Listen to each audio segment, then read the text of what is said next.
चूँकि ये बारिश हल्की से मध्यम स्तर की लेकिन लगातार होते रहेगी, इसलिए मतलब बारिश की मात्रा होगी। अगर सपोज कीजिए कि थोड़ी लाइट रेन भी हो रहा है लेकिन वो कंटिन्यूअसली हो रहा है, तो वो उस जगह पर जल जमाव होगा और निचले सतह में या नाला वगैरह इस सब में जल जमाव होगा। उसके कारण से ये बादलों का आना जाना, हल्की बारिश, हल्की से मध्यम गति की बारिश। और अब जैसे जैसे समय आगे बढ़ता है, जैसे आज कुछ बारिश हुई, आज हमारे पास रिकॉर्ड हुआ, तो हमने कल फोरकास्ट किया था कि उत्तरी बिहार में अधिकतर जगहों पर बारिश होगी और दक्षिणी बिहार में मतलब उससे कुछ कम हमारे ऊपर, बिहार के ऊपर में व्यास का प्रभाव खत्म है। लेकिन आसमान में एक हम लोग उसको साइक्लोनिक सर्कुलेशन, चक्रवातीय परिसंचरण कहते हैं।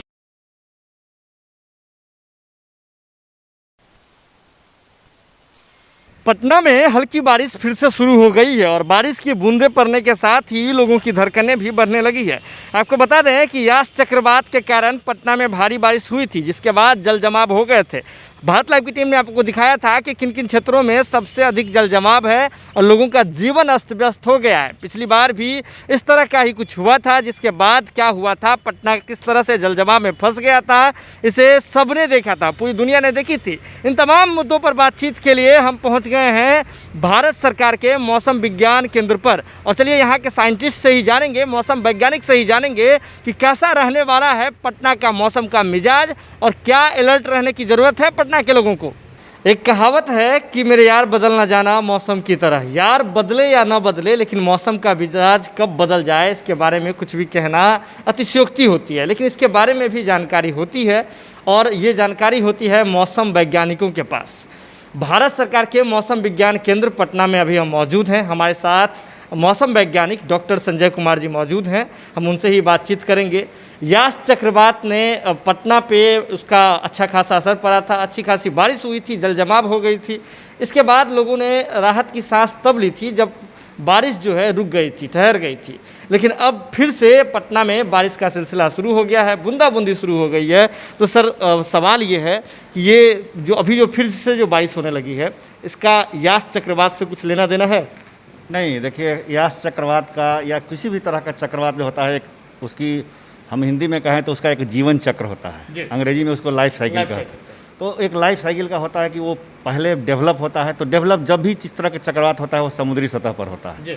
समुद्री सतह पर उत्पन्न होकर के अपने आप को मजबूत करता है, वो स्थल की ओर चलता है। और जब स्थल से जैसे ही टकराव होता है उसका, वो अपना ताकत खोने लगता है। उसका कारण क्या होता है कि समुद्री सतह से जो मिलने वाला मॉइस्चर होता है, उसका मुख्य रूप से वही ताकत होता है, तो उसमें कमी आनी शुरू हो जाती है और वो कमज़ोर होता हुआ, लेकिन जिस समय वो टकराता है, तो कहने का मतलब कि जब कम मजबूत हुआ, वो समुद्र के सतह पर रहा, वहाँ पर तो कुछ तरह की नुकसान करता नहीं कि समुद्र का पानी समुद्र में गया, लेकिन वो तेज़ आंधी कहिए, तेज़ बारिश कहिए, इस तरह से जो जब भी लैंड पर वो आता है, जब भी धरती पर आता है, तो वो अपना मतलब प्रभाव दिखाना शुरू, जान माल की तमाम क्षति होती है। लेकिन अभी जो चक्रवात का पूर्वानुमान हमारे विभाग के द्वारा इस तरह से किया जा रहा है कि जो भी इसके सीमावर्ती क्षेत्र हैं जहाँ पर ये टकराव होता है, वहाँ पर कम से कम, या आप तो कहिए कि नगण्य की हानि होती है। माने जान माल की तो हो सकती है, जो कि हम उसको हटा नहीं सकते, लेकिन जान की हानि लगभग शून्य पर आ गई है। ये हमारे विभाग के द्वारा और हमारे बड़े वैज्ञानिकों के द्वारा किया गया कार्य है, जिसके कारण आज के समय में जो चक्रवात उत्पन्न होते हैं या लैंडफॉल होता है, तो उससे उनका नुकसान, आदमी का नुकसान, मतलब जीव जंतु का नुकसान नहीं होता है, जान का नुकसान नहीं होता है।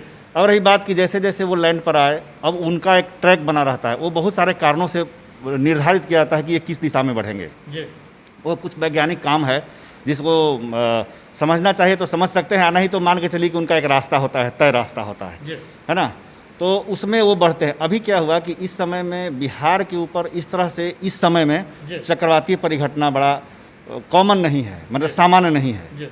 होता है चक्रवात, उसका असर बिहार के ऊपर में होता है, क्योंकि हम लोग अभी भी समुद्र से बहुत दूर हैं। हाँ, तो जब भी इतना दूर तय करने के बाद हमारे बिहार के पास आते आते चक्रवात का प्रभाव काफ़ी कम हो जाता है, तो उसमें हल्की बारिश कहिए, थोड़ी बहुत तेज़ हवा कहिए, इस रूप में देखा। लेकिन इस बार जो चक्रवात का प्रभाव रहा, वो बिहार के ऊपर काफ़ी रहा। बहुत ज़्यादा क्षेत्रों में बहुत अधिक बारिश हुई, भारी से भारी बारिश हुई, है ना। और इसके चलते जो निचले जगह है वहाँ पर जल जमाव हुआ, है ना, लोगों को परेशानी का सामना करना पड़ा। और ये चूँकि इसलिए और हुआ कि इस समय में ये एक्सपेक्टेड नहीं था। अभी हमारा जो भी सरकार के द्वारा काम किए जाते हैं कि जो नाले के सफाई करना, ये करना, वो करना, ये सब समय में भी होते रहता है, प्री मानसून का समय में। बरसात के पहले कर लेना कि ये बरसात के पहले ही ऐसी बात हो गई। इसके चलते लोगों का तकलीफ का सामना हुआ। और अब जो हम चक्रवात के लाइफ साइकिल की बात कर रहे थे तो वो लगभग ख़त्म हो गया। अब जो बाकी चूँकि कोई एक बहुत स्ट्रॉन्ग सिस्टम हमारे यहाँ से पास की है तो उसके द्वारा लाया गया मॉइस्चर अभी हमारे एटमॉस्फेयर में है। उसके कारण से ये बादलों का आना जाना, हल्की बारिश, हल्की से मध्यम गति की बारिश, और अब जैसे जैसे समय आगे बढ़ता है, जैसे आज कुछ बारिश हुई, आज हमारे पास रिकॉर्ड हुआ, तो हमने कल फोरकास्ट किया था कि उत्तरी बिहार में अधिकतर जगहों पर बारिश होगी और दक्षिणी बिहार में मतलब उससे कुछ कम जगहों पर बारिश होगी। आज ठीक है, मेरे पास डेटा अभी आ रहा है और हम लोग देख रहे हैं कि हमारा जो पूर्वानुमान था उसके अनुरूप में एक्टिविटी हुई बारिश की। अब आज कल से कम आज होगी, आज से कम कल, फिर आने वाला कल होगा, और ऐसे करते करते बारिश की गतिविधि कम होगी। लेकिन ये बात जान लेना है कि ये प्री मानसून का समय है, यहाँ पर बादल का भी गरजने वाले बादल डेवलप हो सकते हैं और उनके द्वारा बारिश हो सकती है और बादलों का आना जाना जारी रहेगा। लेकिन जिस तरह की गतिविधि हम लोगों ने 27-28 के दौरान देखी वो अब होने वाली नहीं है, उस तरह की बात नहीं है। ये लोकलाइज कहीं कहीं जगह पर थोड़ी बहुत बारिश हो जाएगी, बादलों का आना जाना रहेगा, लेकिन धूप भी मिलेंगे। सर, यास चक्रवात से यानी कि जो नमी आई थी उसके कारण बारिश जो है लगातार अभी चलती रहेगी यानी कि पटना में, और इसके साथ ही उन्होंने आपने जो मानसून वाले जो बादल कहे, जो बादल गरजेंगे वो बरसना भी हो सकता है। हाँ, जी हाँ बिल्कुल। ये तो मैंने कहा कि यास का प्रभाव खत्म है, अब हमारे ऊपर, बिहार के ऊपर में यास का प्रभाव खत्म है। लेकिन आसमान में एक हम लोग उसको साइक्लोनिक सर्कुलेशन, चक्रवातीय परिसंचरण कहते हैं। तो वो अभी चूंकि प्री मानसून का समय है तो हर जगह, चूंकि जैसे जैसे अभी सन का हमारा सूर्य जो है उसका लंबवत किरणें पड़नी उत्तर भारत की तरफ मतलब 23.5 डिग्री के आसपास आता है। तो इस समय में इसके कारण से मतलब उस डिस्टेंस की सबसे कम शॉर्टेस्ट डिस्टेंस होता है इस पीरियड में, इसलिए इस क्षेत्रों में ज़्यादातर गर्मी पड़ती है। ज़्यादातर गर्मी करने के कारण से वहाँ पर कम दबाव का क्षेत्र बदलता है।